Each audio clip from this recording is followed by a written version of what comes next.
ఏంటండి నిరుత్సాహంగా ఉన్నారా?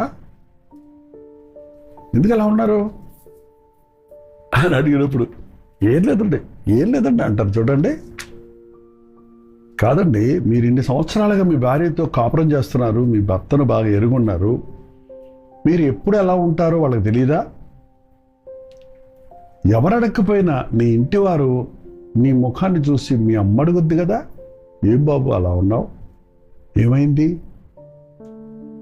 వాళ్ళు ఎవరు అడగకపోయినా ఈ రోజులు ఎవరెవరిని పట్టించుకోవటం లేదులేండి. కానీ ప్రభు అడుగుతున్నాడు, ఎందుకు అలా ఉన్నావు, ఏమైంది? ఏమీ లేదనకండి, ఏమైందో చెప్పండి. చెప్పు ఊరుకోవటం కాదు, ఆయన్ని నమ్మండి.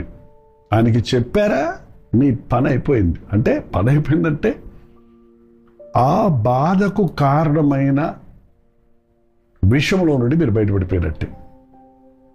నిరుత్సాహం అనేది సర్వసాధారణం అండి. అది ఎవరికీ అతీతమైంది కాదు.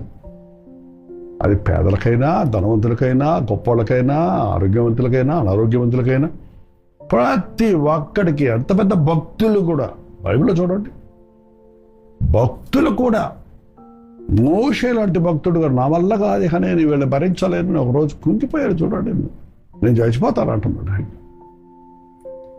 ఆ నిరుత్సాహం ముదిరిపోతే చచ్చిపోతామంటారు, పారిపోతామంటారు. అక్కర్లే. ఆ నిరుత్సాహంలో ప్రభుతో మాట్లాడు. మనుషులతో మాట్లాడితే